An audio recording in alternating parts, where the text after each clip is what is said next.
ओम नमो भगवते वासुदेवाय। ओम नमो भगवते वासुदेवाय। ओम नमो भगवते वासुदेवाय। ओम नमो भगवते वासुदेवाय। ओम नमो भगवते वासुदेवाय।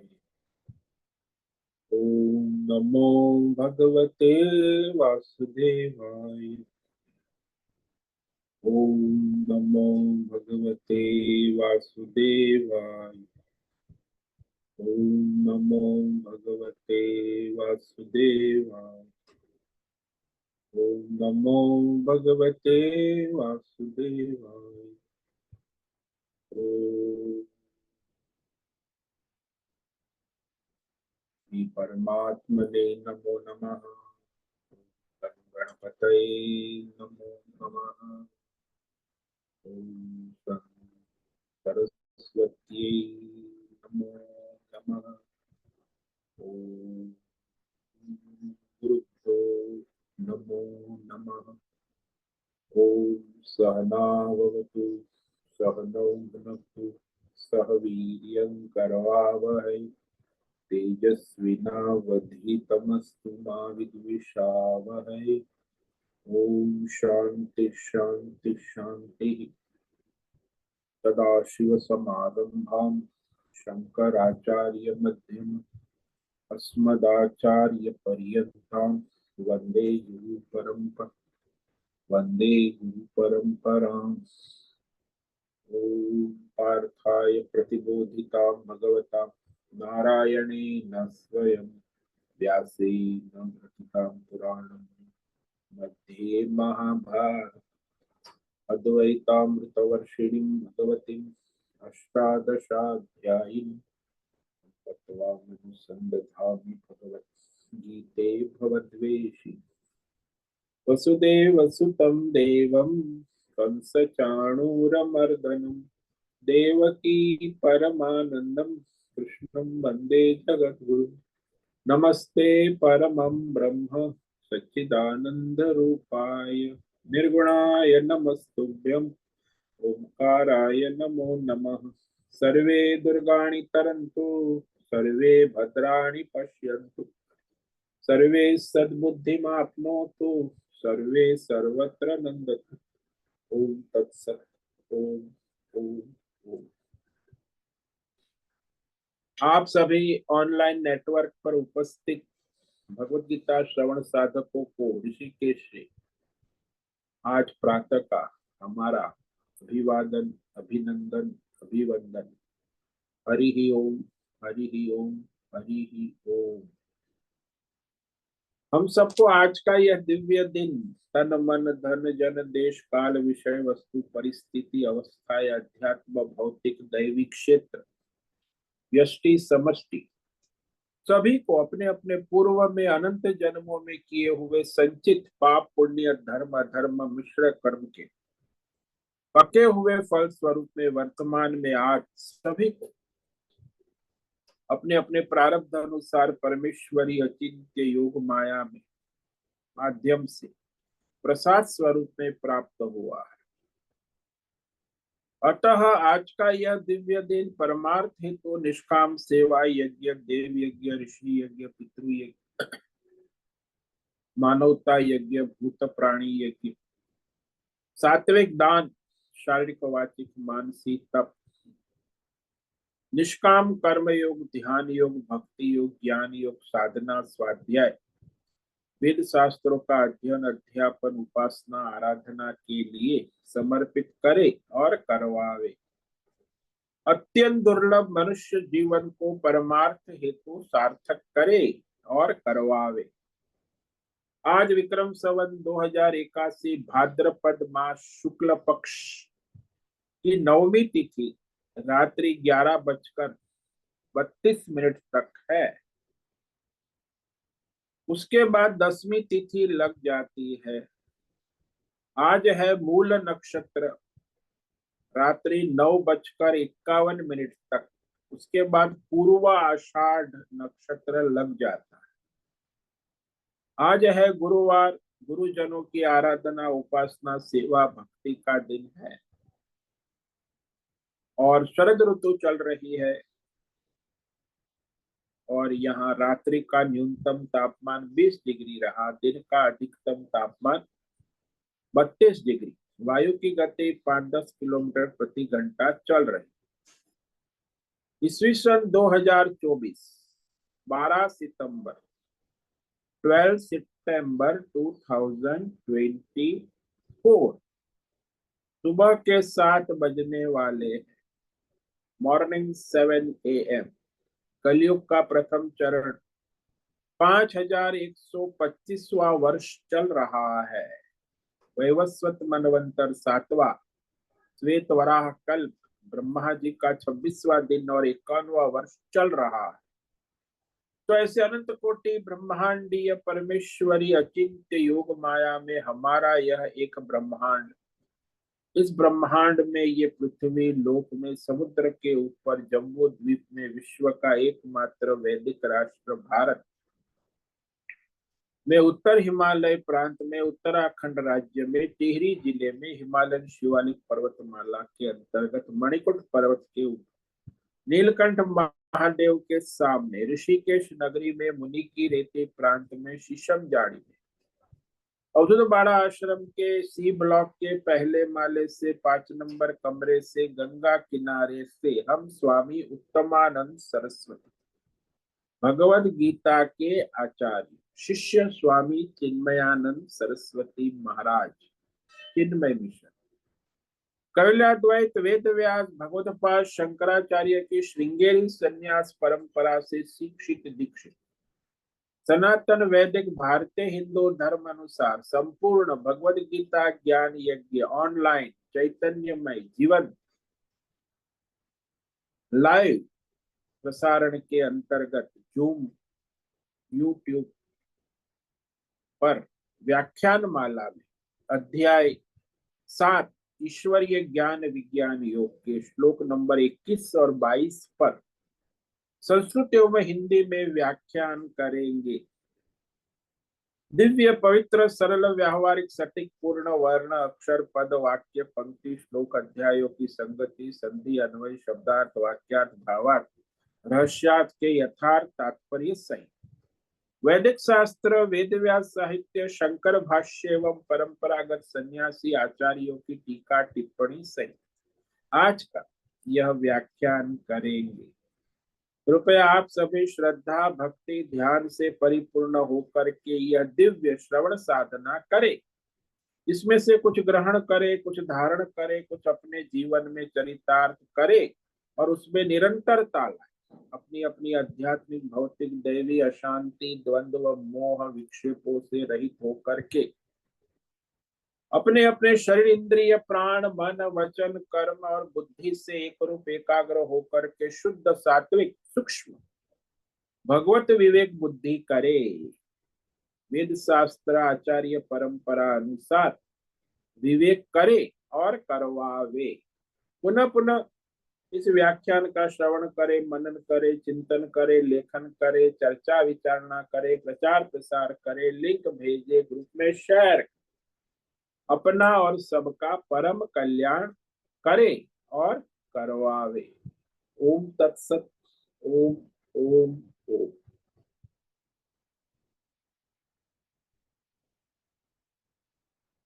कल हमने श्रीमद् भगवद गीता अध्याय 7 ईश्वरीय ज्ञान विज्ञान योग के श्लोक नंबर 21 पर विचार किया था, विवेक विचार, जिसमें भगवान स्पष्ट करते हैं कि देवताओं की आराधना से भी क्या कभी परमेश्वर की तरफ प्रवृत्ति हो जाएगी। कई बार संसारी लोग कहते हैं कि हम अपनी कामना से प्रवृत्त होंगे और फिर हमारी कामना पूरी हो गई तो फिर हम परमात्मा में लग जाएंगे बाद में। तो उधर परमात्मा की ओर बढ़ेंगे बाद में। पहले तो हमारी कामनाएं पूरी करे परमात्मा, सब भौतिक अध्यात्म दे। किंतु भगवान कहते हैं कि ऐसा कभी संभव होगा ही नहीं। यह अत्यंत कठोर बात, रहस्यमय। ज्यादातर 90% मनुष्य ऐसा ही सोचते, कभी तो हम हमारी संसारी जिम्मेदारी है, कर्तव्य है, कामनाएं है, सब पूरी करके बाद में फिर शांति से भजन करेंगे। कोई करता नहीं, कितने मर गए, आए गए। 80 साल के बाद भी वो जींस पैंट और बनियान पहनकर पार्टी में जाएगा, बाल सफेद करके। 90 साल की बुढ़िया भी बाल काला करके जींस और बनियान पहनकर पार्टी में जाएगी। ये हो नहीं सकता। आज का युग देखो, तो कहते हम बाद में करेंगे, संभव ही नहीं। तो अभी नहीं, बाद में परमार्थ करेंगे, ऐसा कभी हो नहीं सकता। परमार्थ करना है तो अभी यहाँ इसी वक्त शुरू करे, प्रारंभ करें, अन्यथा कभी समय आएगा ही भविष्य में। यही भगवान ने कहा, यो यो याम याम तनुम भक्त श्रद्धयार्चितुमिच्छते तस्य तस्याचलां श्रद्धां तामेव विदधाम्यहम्। यो यो याम याम तनुम भक्त श्रद्धयार्चितुमिच्छते। जो जो कामना वाला है, भौतिक अध्यात्म दैव, जिसकी जैसी कामना है, सकाम भक्त, और श्रद्धा पूर्वक जिस जिस भौतिक अध्यात्म दैवी देवी देवताओं की मूर्ति आराधना उपासना अर्चना करता चाहता है, तो उसकी उस देवी देवताओं में श्रद्धा भगवान कहते मैं स्थिर कर देता हूँ, अचलाम। तब परमात्मा में उनकी श्रद्धा कैसे परमार्थ की ओर तो जाएंगे, उसकी श्रद्धा परमात्मा में कैसे हो सकती है। तो बड़ा रहस्यमय है। भगवान ने कहा कि वह जो मनुष्य है भौतिक अध्यात्म दैव कामना वाला है, सत्वगुण रजोगुण तमोगुण और पंच महाभूतात्मक देवी देवता और संप्रदायों में लगा हुआ है कामना से। ये आजकल जितने भी संप्रदाय चलते हैं उसमें किसी का भी लक्ष्य परमात्मा प्राप्ति नहीं है। उनका लक्ष्य अपनी अपनी मनोकामना व्यष्टि समष्टि वासनाओं को पूर्ण करना। इसी से संप्रदाय चलते, व्यष्टि समष्टि वासना कामना। तो फिर वो परमार्थ कहाँ से करेंगे। सनातन धर्म में भी जो लोग देवी देवताओं की आराधना, वो भी परमार्थ में कहाँ से लगेंगे, क्योंकि वो उनकी श्रद्धा उसी देवी देवताओं में भगवान ने दृढ़ कर दी। तस्य तस्याम अचलाम श्रद्धा, श्रद्धा जो कहते कि वो जो कामना वाला मनुष्य है भौतिक अध्यात्म देव, जिसकी जैसी कामना है उसकी वहां उसकी अचल श्रद्धा, दृढ़ श्रद्धा उसी उसके भौतिक अध्यात्म देवी देवता आराध्य देवों में हो जाती है। किसके द्वारा, भगवान के द्वारा ही कर दी जाती है। भगवान उस देवी देवताओं में भी अंतर्यामी रूप से उपस्थित है ही। कोई देवी देवता भगवान से अलग नहीं। इसलिए जिस जिस देवी देवताओं को वो अपना आराध्य पूजनीय मानता है,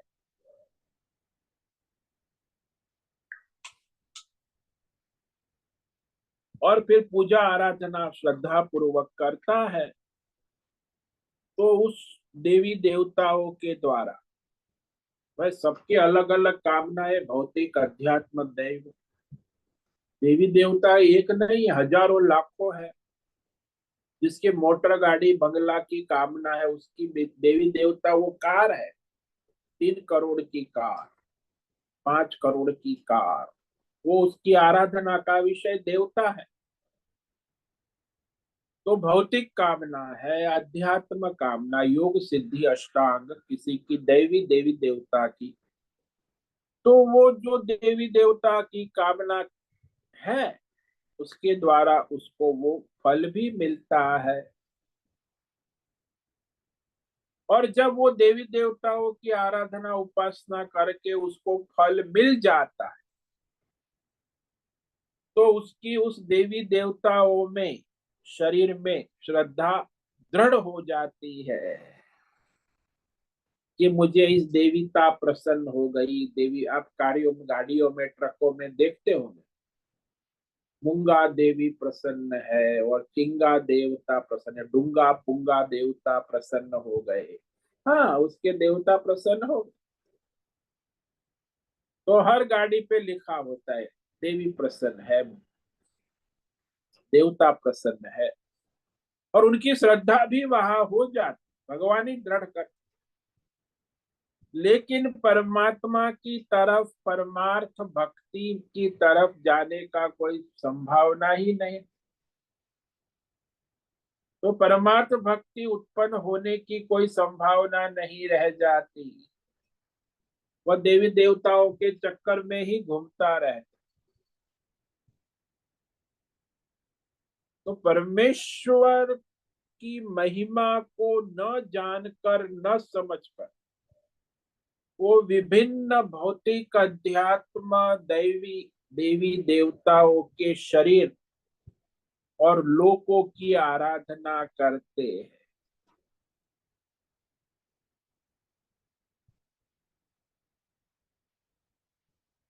यानी उस शरीर में देवताओं की मोह माया में मोहित रहते, सीमित रहते।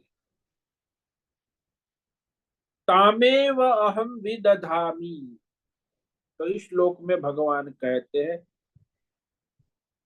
कि मैं ही उनकी वह देवी देवताओं में श्रद्धा को, जिसकी जैसी भौतिक अध्यात्म दैव दृढ़ करता हूं।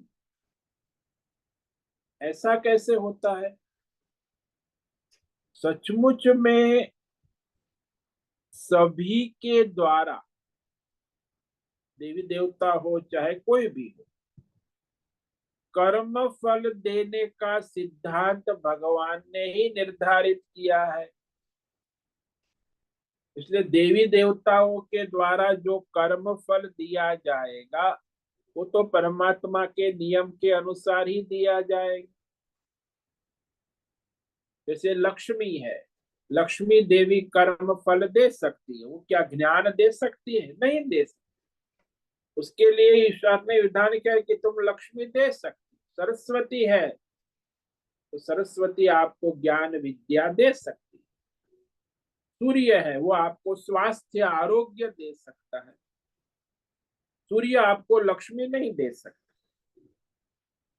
तो ये कुबेर है, इंद्र है, इंद्र की आराधना, तो इंद्र आपको बल देगा, इंद्रियों का बल, शारीरिक मानसिक मनोबल।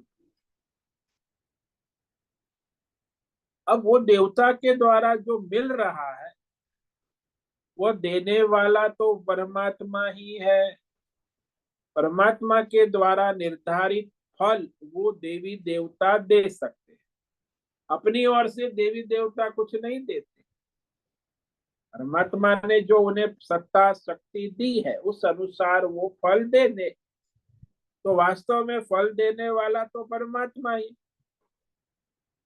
तो उस देवी देवता जो भी है उनके शरीर में, उनकी मूर्ति में श्रद्धा से वह प्रवृत्त हुआ तो उस देवी देवताओं में उसकी बुद्धि को भगवान ने स्थिर किया और उसके माध्यम से जो फल निर्धारित भगवान ने किया था वो फल उसको मिला। हाँ, वो श्रद्धा से प्रवृत्त हुआ, इसीलिए उसको उस भौतिक अध्यात्म देवी देवताओं में स्थिर अचल श्रद्धा भगवान ने बनाई और उसको फल भी मिला। अब वो क्यों प्रवृत्त हुआ देवी देवताओं में?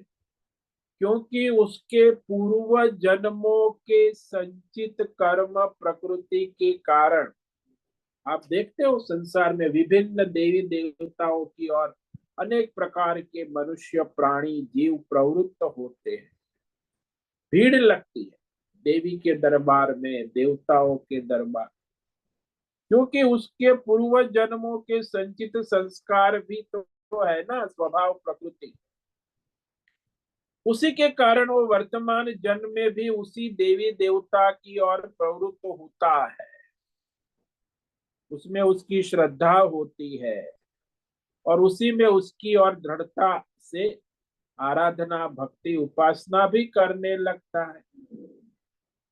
तो अब देवी देवताओं के चक्कर में घूम रहा है, इसीलिए परमेश्वर की तरफ उसकी वृत्ति प्रवृत्ति जाती ही नहीं है, इसी में घूमता है भौतिक देवी देवताओं के, और उसका फल भी उसको मिलता है। तो आराधना उपासना भक्ति कर्म करके फल भी प्राप्त, लेकिन अब वो कहता है फल भी मिल जाता है, लेकिन वो फल कैसा है जो देवी देवताओं के द्वारा मिलता है, क्योंकि भक्त ये समझ नहीं पाते देवी देवताओं के भक्त कि उन्हें फल तो भगवान ही देते हैं, किंतु वो फल जो देवी देवताओं के माध्यम से मिला है वो फल नित्य नहीं रहेगा।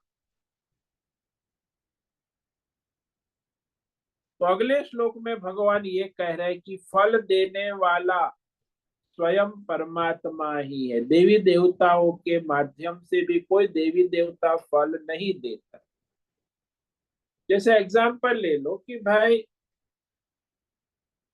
कोई सेठ की बड़ी कंपनी है, व्यापारी है या उद्योगपति है, तो उनके सारे कर्मचारी काम कर रहे 200 500 1000, और सबको वो जो है मैनेजर और अकाउंटेंट, उनको सबको उनका हिसाब किताब बोनस जो भी है वो जो सेठ ने नियम बनाए उस अनुसार देता है। तो वो समझते हैं कि हमें तो ये अकाउंटेंट और मैनेजर ही तनख्वाह देता है, बोनस देता है, लेकिन वो देता है बोनस तनख्वाह आपके कर्मों के अनुसार, किंतु वो जो मालिक ने बनाए हुए नियम के अनुसार ही देता है। वो देवता है, मैनेजर है, अकाउंटेंट है, लेकिन वो अपनी आप अपनी मर्जी से फल नहीं दे सकते। मालिक ने जो नियम बनाए विधि विधान किए उसी अनुसार वो फल देते।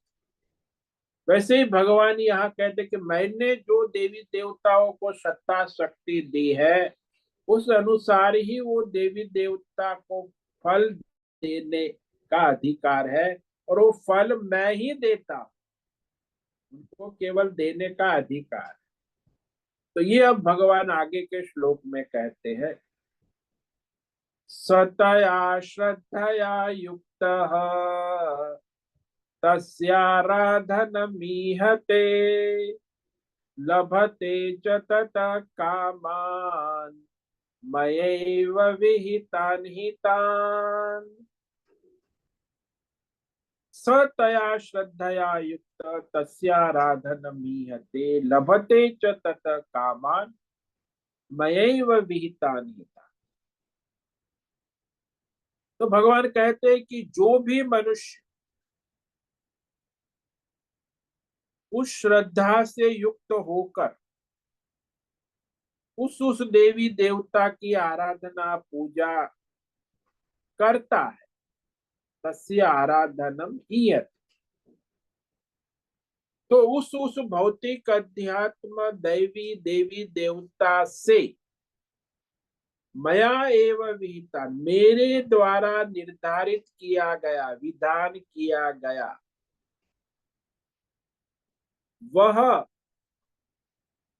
इच्छित फल भोग निसंदेह प्राप्त करता है। इसीलिए ये सारे जो देवता जो फल देते उसको उसके ईश्वर ने निर्धारित किया, उसी अनुसार वो उसके भक्तों को इच्छित फल भोग प्रदान करते हैं। इसलिए कहा ना कि लक्ष्मी है, वो आपको बल नहीं दे सकती। सरस्वती है, वो आपको बल नहीं दे, इंद्र बल दे सकता, सूर्य बुद्धि दे सकता है, स्वास्थ्य दे सकता है, सरस्वती विद्या दे सकती है, लेकिन ये सब जो भगवान ने विधान किए हुए उन इच्छित फल भोगों को निसंदेह वो देवी देवताओं का भक्त प्राप्त करता है।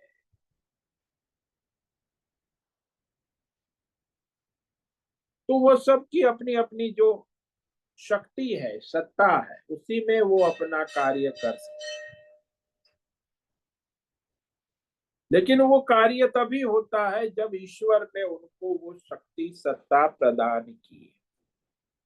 भगवान ने कहा मया एव विहितान, मेरे द्वारा विधि विधान किए हुए ही वो देवी देवता फल दे सकते हैं, उसके बाहर वो नहीं जा सकते हैं।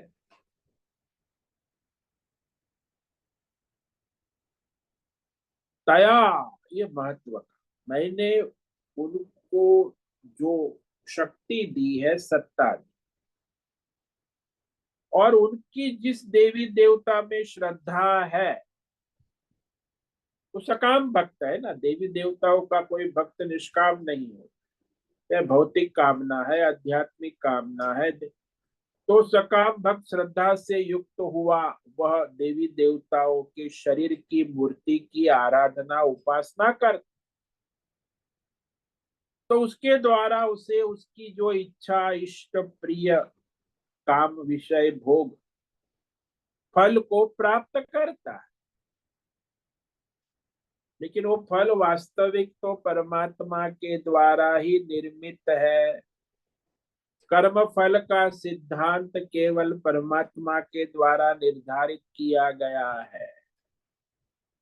उसी अनुसार देवता उनके भक्तों के कर्मों का फल दे सकते हैं। यानी देवताओं के द्वारा कर्म फल का सिद्धांत बना नहीं है।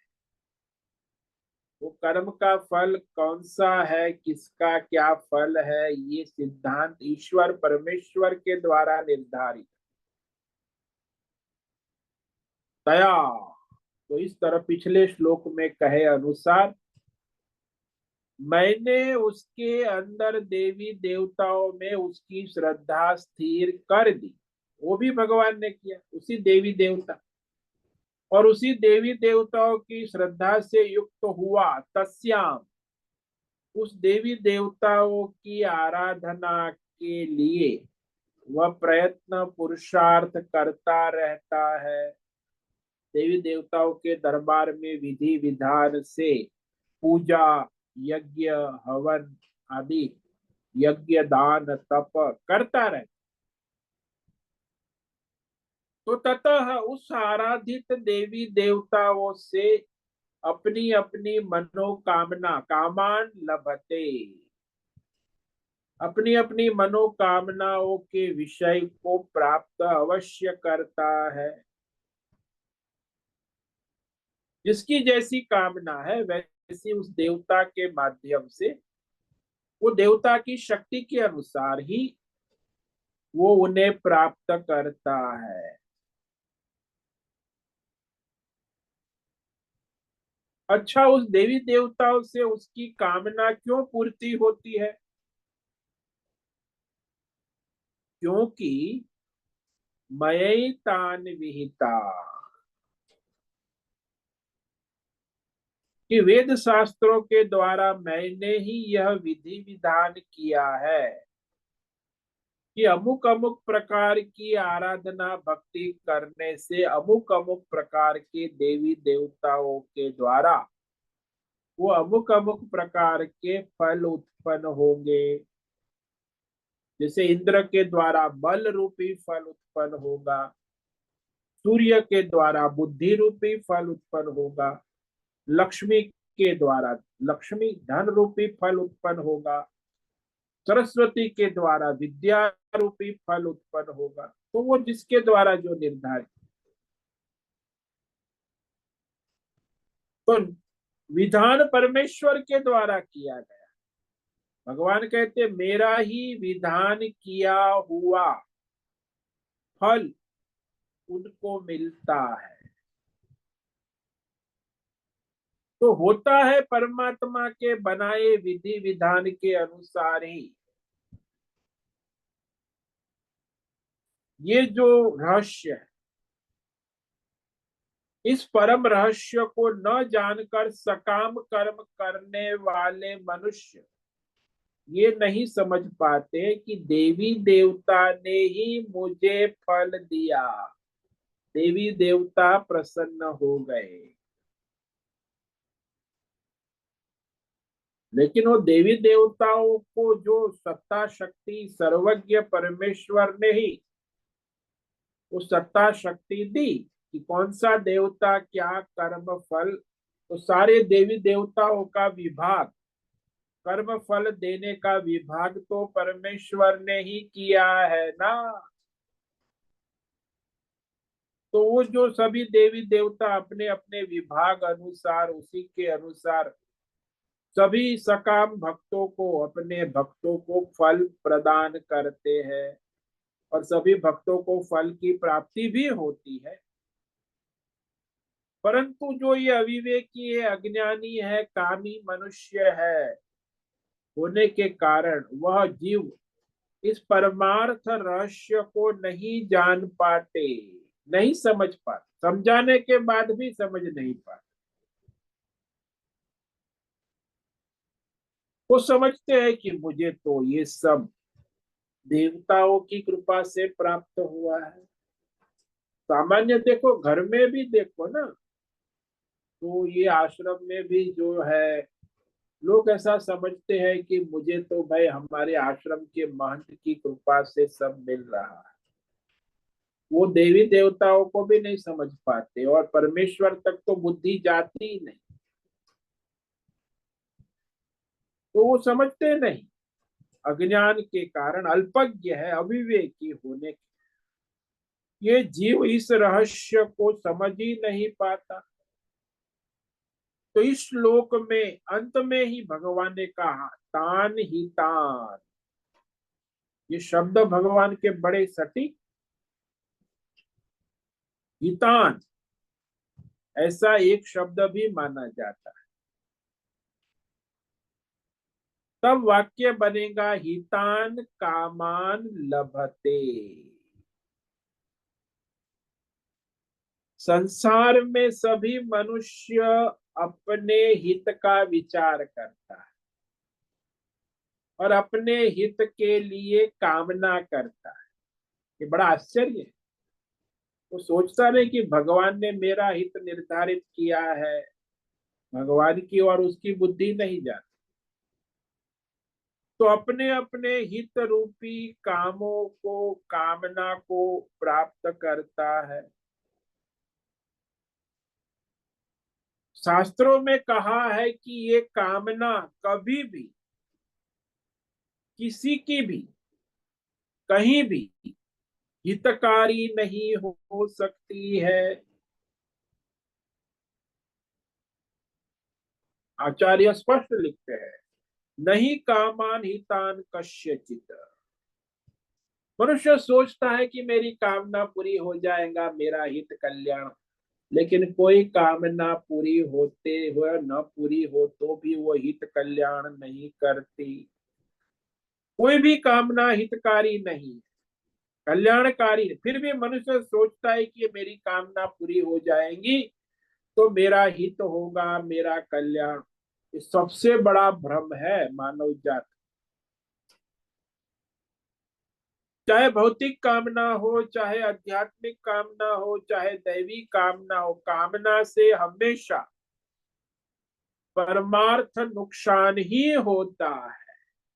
परमार्थता उसे लगता है व्यवहार तक मुझे फायदा हो, व्यवहार तक दिखता है आभास, लेकिन परमार्थ तो नुकसान ही होता है। परमार्थ लाभ कभी हो ही नहीं सकता। यानी कामना वाले को कभी परमार्थ लाभ होगा ही नहीं, वो तो कामना में ही घूमता रहेगा।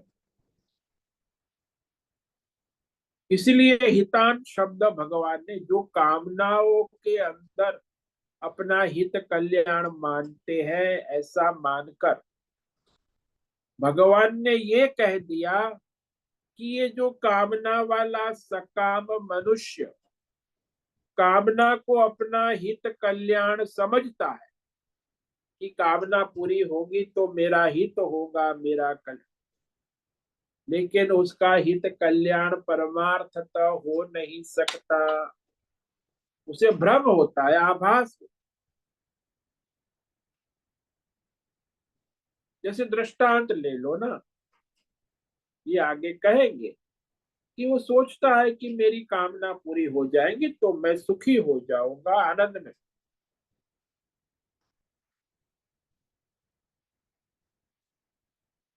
तो भगवान कहते हैं कि देखो भाई, कोई भी कामना आपको परमार्थ की ओर नहीं ले जाएगी, तो आपका हित कल्याण कहाँ? परमार्थ के बिना हित कल्याण हो नहीं सकता। भगवान ये नहीं कह रहे कि कोई कोई कामना हितकारी भी होती है।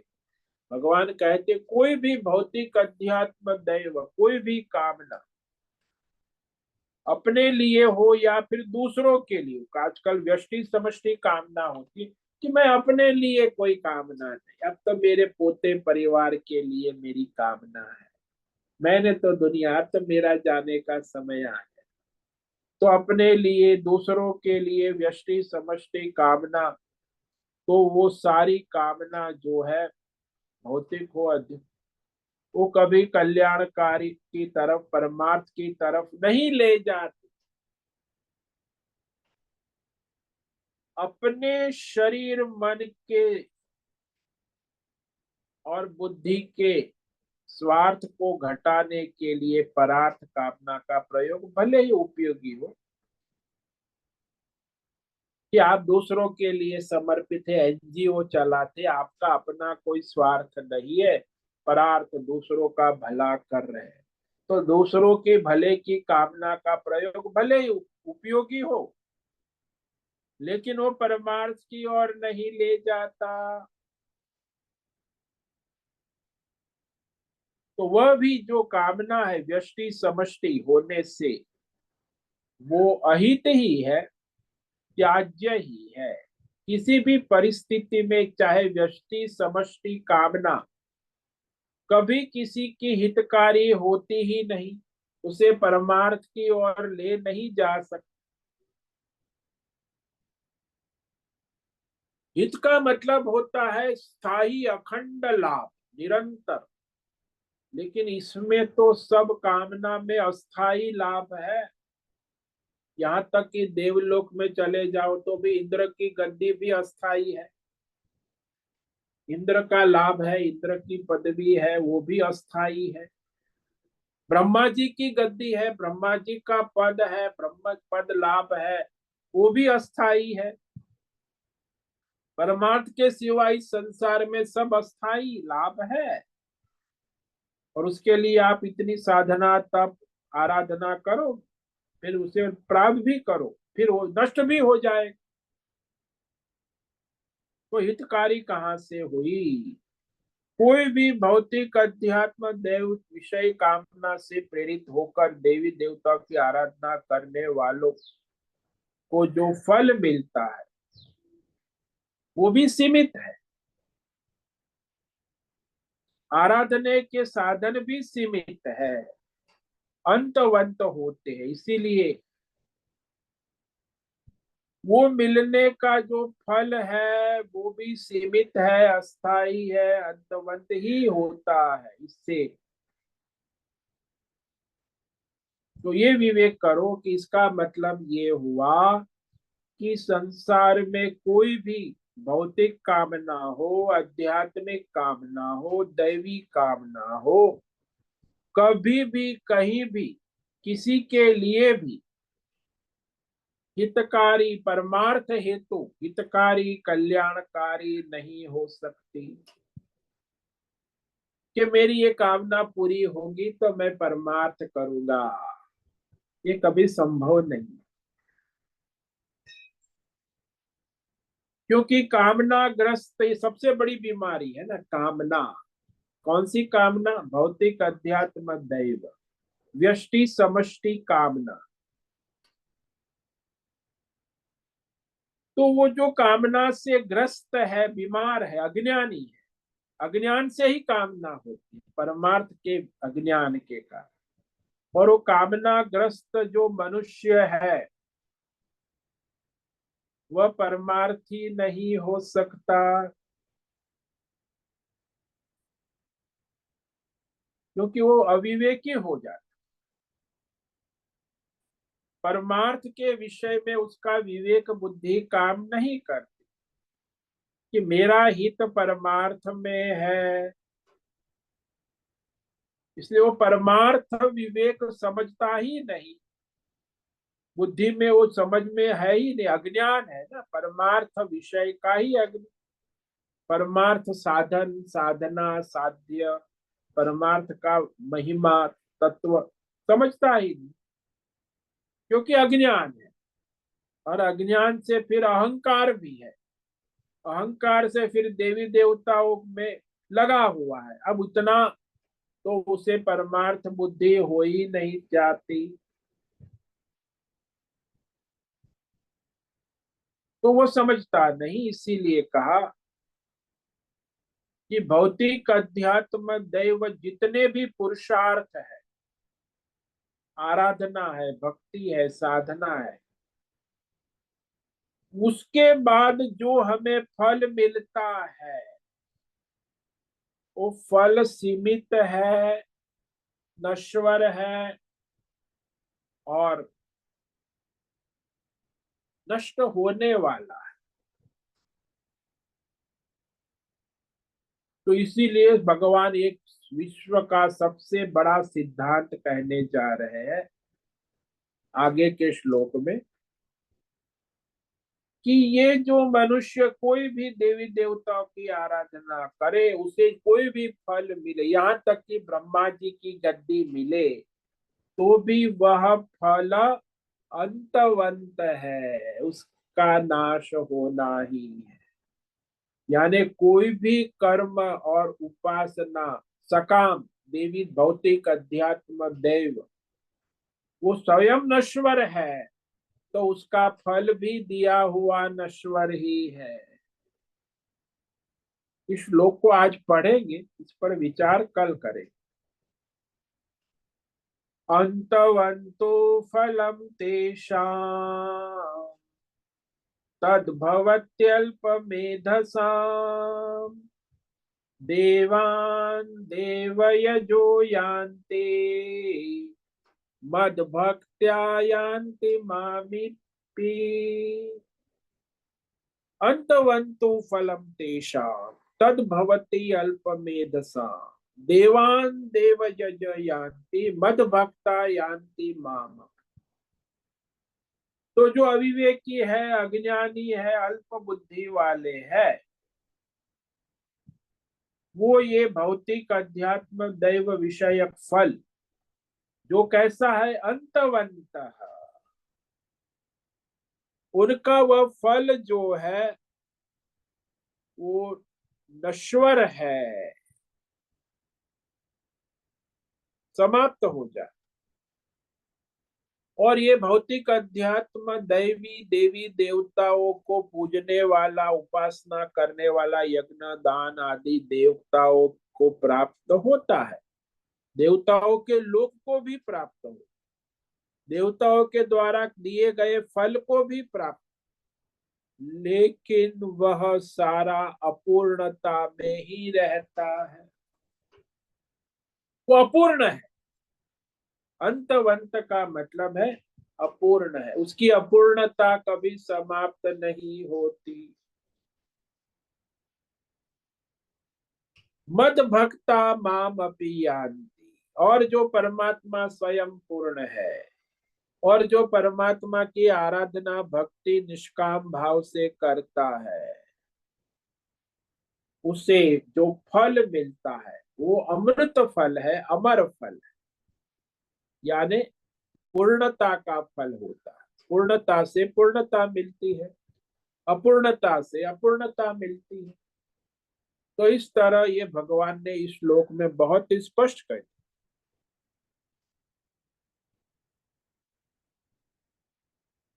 तो जो भी मनुष्य संसार में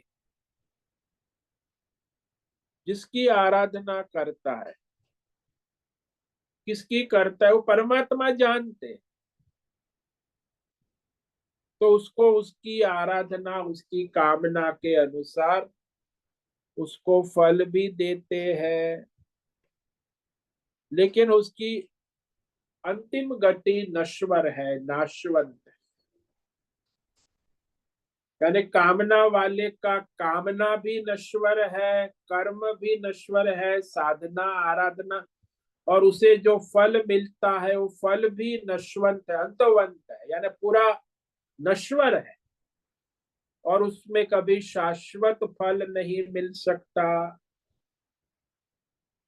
शाश्वत फल केवल भगवान ने कहा जो मेरा अनन्य भक्त है, निष्काम है, चाहे जैसे भी मुझे भजे, विधि विधान से भजे, मुझे समर्पित होकर निष्काम भक्ति कर्म ध्यान में लगा है, चाहे जैसे भी भजे, वह मुझको ही प्राप्त होता है, यानी पूर्णता को प्राप्त। और ये देवी देवता स्वयं अपूर्णता में है, अपूर्ण देवी देवताओं की आराधना करता है और अपूर्ण फल प्राप्त करता है, तो उसकी अपूर्णता बनी ही रहती है।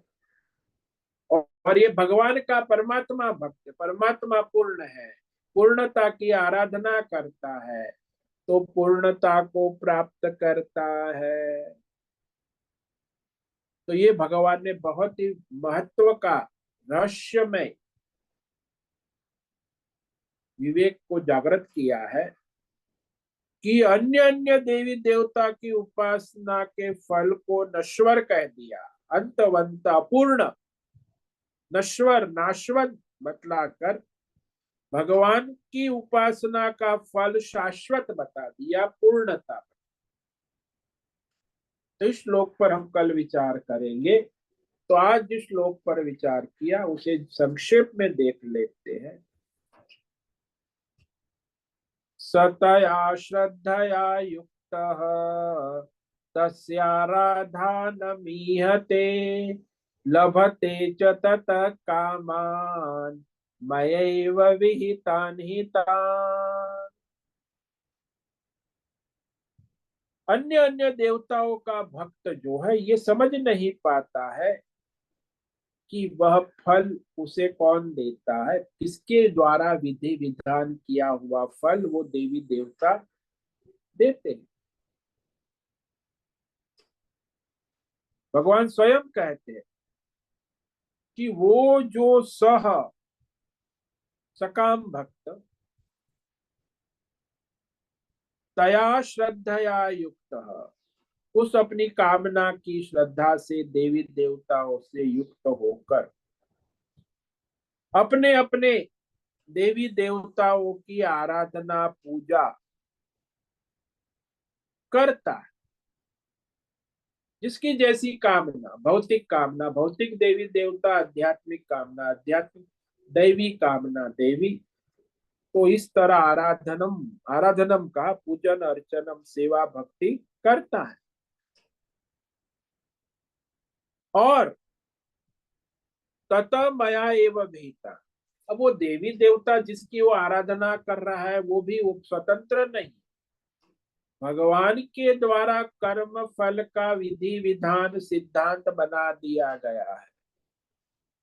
तो देवी देवताओं को जो सत्ता है, शक्ति है, उसी अनुसार भगवान के विधान किए हुए फल को ही देता है। मया एव विहितान, तो मेरे द्वारा जो कर्म फल सिद्धांत विधान किए हुए हैं उसी अनुसार वह देवी देवता उसके कामना को पूर्ण करते हैं, प्राप्त करते। सरस्वती से उसे विद्या प्राप्ति होती है, लक्ष्मी से उसे धन प्राप्त, इंद्र की आराधना करने से उसे बल प्राप्त होता है, सूर्य देव की आराधना कर उसे स्वास्थ्य लाभ होता है, बुद्धि का लाभ होता है। तो इस प्रकार जो मिलता है उनकी जो सत्ता शक्ति ईश्वर के द्वारा निर्धारित है। मया एव विहितान, भगवान ने विधान किए हुए ही फल देते हैं, और कुछ देवता अपनी ओर से कुछ नहीं देते। ओम नमो नारायणाय, ओम नमो नारायणाय, ओम नमो नारायणाय, ओम नमो नारायणाय, ओम नमो नारायणाय। कायेन वाचा मनसेन्द्रियैर्वा बुद्ध्यात्मना वा प्रकृते स्वभावात् करोमि यद्यत् सकलं परस्मै नारायणायेति समर्पयामि। ओम सर्वे भवन्तु सुखिनः, सर्वे सन्तु निरामयाः, सर्वे भद्राणि पश्यन्तु, मा कश्चित् दुःखमाप्नुयात्। अस्तु मा सद्गमय, तमसो मा ज्योतिर्गमय, मृत्योर्मा मृतंगमय। ओम पूर्णमद पूर्णमिदं पूर्णात् पूर्णमुदच्यते पूर्णस्य पूर्णमादाय पूर्णमेवावशिष्यते। ओम शांति शांति शांति। शंकरं शंकराचार्यं केशवं बादरायणं सूत्र भाष्य कृतौ वंदे भगवन्तौ पुनः पुनः। ईश्वरो गुरुरात्मेति मूर्ति भेद विभागिनि व्योमवद्व्याप्त देहाय दक्षिणामूर्तये नमो नमः। ओम गुं गुरुभ्यो नमो नमः। ओम तत्सत् ब्रह्मार्पणमस्तु। ओम ओम ओम।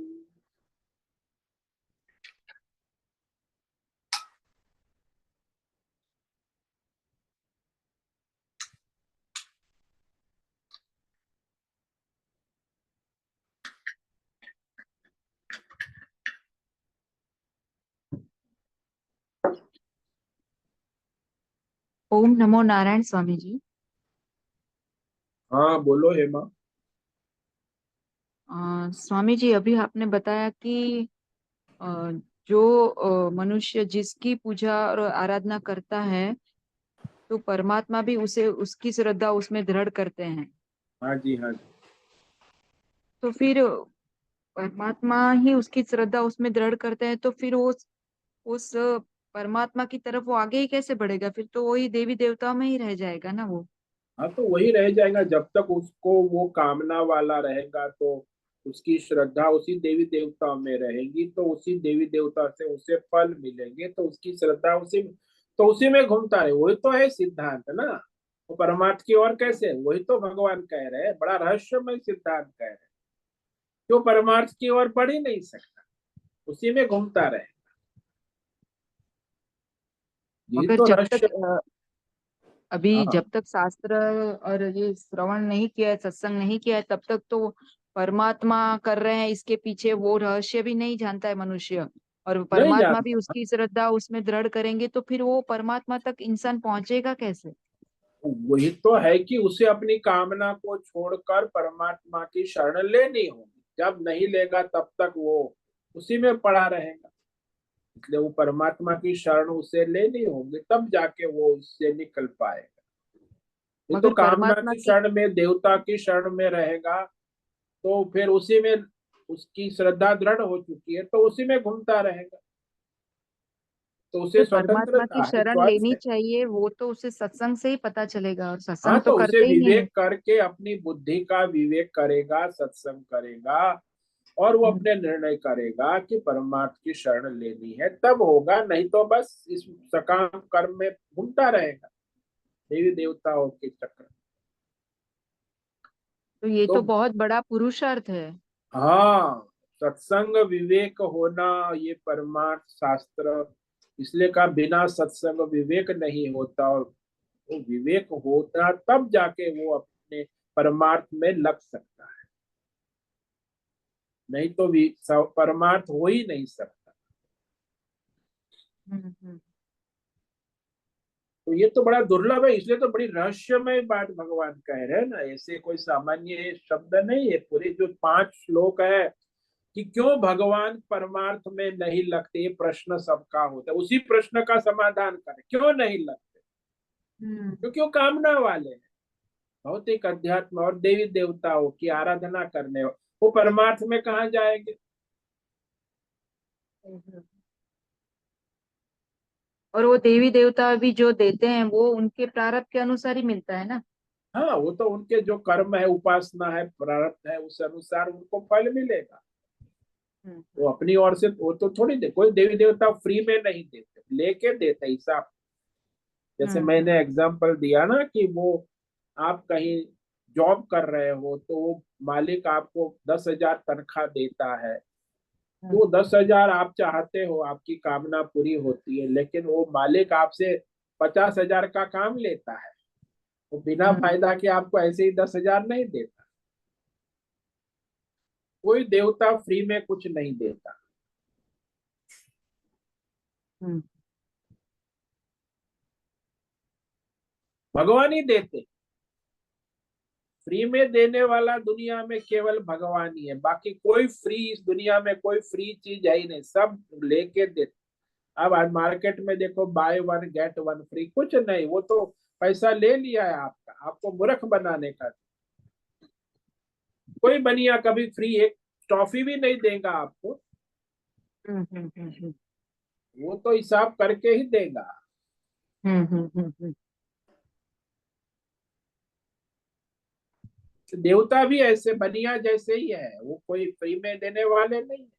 आपने कितनी उसमें भी बड़ा कठोर नियम है, विधि विधान से आपने यदि यज्ञ किया है, सूर्य आहुति की है, गायत्री होम किया है, तब आपको सूर्य देवता बुद्धि प्रदान करेंगे, स्वास्थ्य प्रदान करेंगे।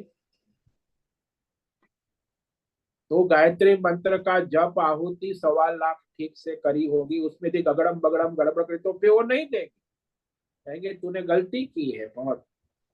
तो आपको स्वास्थ्य लाभ भी नहीं, आपने 1.25 लाख गायत्री जप किए फिर भी सूर्य देव प्रसन्न नहीं हुए, क्योंकि ठीक से नहीं किया विधि विधान। वो भी वहां विधि विधान चाहिए, और परमात्मा के विधि विधान ना हो तो भी परमात्मा प्रसन्न होते।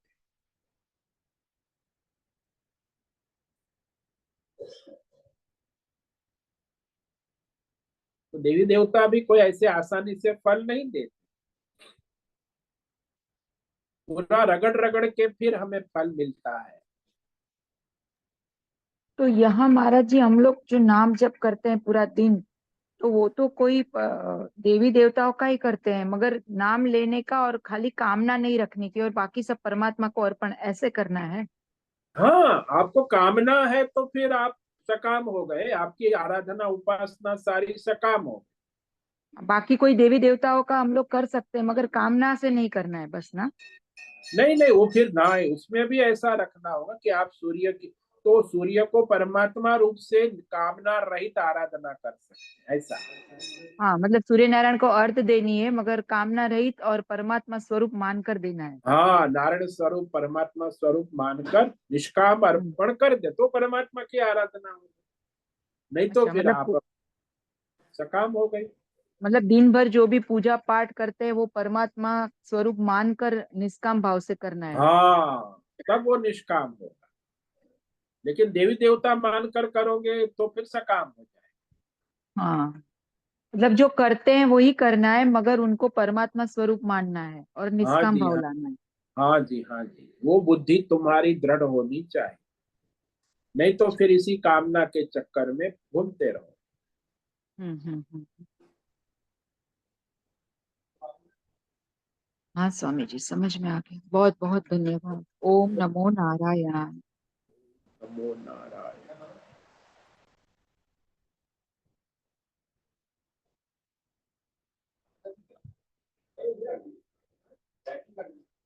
ठीक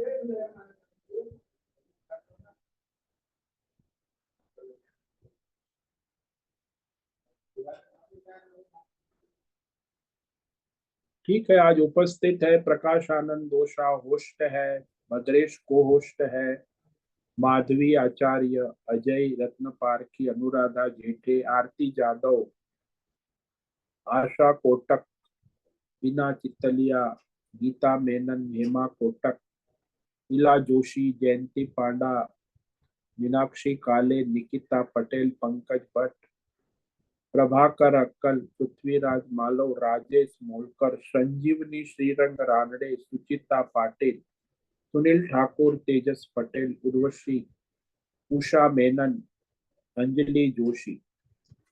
तो आज इतने साधक उपस्थित है यहाँ जूम पर, बाकी यूट्यूब लाइव पर भी 20-25 लोग देखते हैं। तो सभी को आज का दिन मंगलमय हो, सभी परमार्थ करें। और आप सभी को ओम नमो नारायणाय, सबको ओम नमो नारायण। ओम नमो नारायण स्वामी जी। सभी साधकों को ओम ओम नमो नमो ओम नारायणाय नमो नारायण प्रणाम स्वामी स्वामी जी। जी। नारायणाय। बहुत से निवेदन है, आज का सत्संग पूर्ण करें। ओम नमो नारायणाय। ओम नमो नारायण स्वामी जी। आज का ये दिव्य सत्संग हम यही पूर्ण करते हैं। सभी साधकों को ओम नमो नारायणाय।